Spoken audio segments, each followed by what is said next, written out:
Hello' viewers, এয়া এটা নতুন দিনৰ বতৰালৈ মই আকৌ আপোনালোকৰ মাজলৈ আহিছোঁ। ৰাতিপুৱাৰ পৰাই পৰা বৰষুণ জাকে গৰমটো অকণমান হাম কাটিছে আৰু এইফালে বাপেক জীয়েক মিলি বৰষুণত ছাতি লৈ আকৌ ফুৰিবলৈ ওলাইছে আৰু সেই সুযোগতে ময়ো গা পা ধুই আজৰি হৈ ল'লোঁ। আজি আমাৰ ব্ৰেকফাষ্টত আছিলে চাওমিন আৰু গিনিৰ কাৰণে তাইক বুদ্ধু বনাই আমি দিলোঁ এয়া চেৱৈ আৰু তাইক এনেকৈ বহাই লৈ মই খুৱাবলৈ ল'লোঁ আৰু তাই খাই থাকোঁতে চাওকচোন ওচৰতে বন্ধাকবিটো আছিলে, গোটেইটো ফালি চিৰি একেবাৰে কুটি পেলালে। মানে এইটোতে ব্যস্ত হৈ তাই খোৱাখিনি শেষ কৰিলে। তাৰপিছত তাই আইনাৰ সন্মুখত গৈ নিজকে চাই চাই বহুত পৰ খেলিলে। তাই ভাবিছে আইনাত সেইজনী তাইৰ বায়েক। আৰু মই আজিও সেই বানানা শ্বেকটো বনালোঁ আৰু এওঁ ক'লে বোলে তেওঁ খাব, তেওঁকো দি আহিলোঁ আৰু গিনিক চাওকচোন গা পা ধুই টিকনি বান্ধি একদম ৰেডি।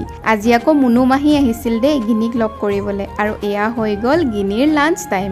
আজি গিনিৰ লাঞ্চৰ মেনুত আছিলে কণী আৰু আলু পিটিকা লগতে দালি আৰু তাইক কেনেকৈ ভাত খুৱাইছোঁ চাওকচোন। দেউতাই সেয়া জুনুকা বজাই আছে, তাইক খেলিবলৈ দিছোঁ আৰু মই ভাত খুৱাই আছোঁ। গধূলিলৈ হ'ল এয়া আমাৰ ফ্ৰুইটছ টাইম। আমি খালোঁ আনাৰস আৰু গিনিক দিলোঁ সিজোৱা আপেল। আনাৰস খাই মই বিৰাটেই ভাল পাওঁ, একদম মানে মোৰ মনটো ভাল লাগি যায়। আৰু এয়া দেখিছেনে গিনিৰ কি উৎপাত। এইবাৰ আমি বাদাম খাবলৈ ল'লোঁ আৰু বাইদেৱে চাওকচোন গোটেই বাদামখিনি বিচনাত দি দিলে।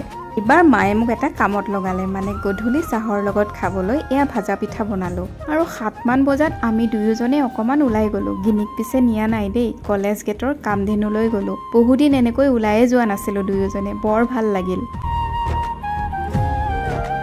আৰু আহি দেখোঁ মায়ে পাচলি কাটি আছে আৰু গিনিয়ে অকলে অকলে চিঞৰি চিঞৰি খেলি আছে বেচেৰীজনী। মই আহি তাইৰ লগত অকণমান যোগ দিলোঁ। আজিলৈ ইমানেই, বাই।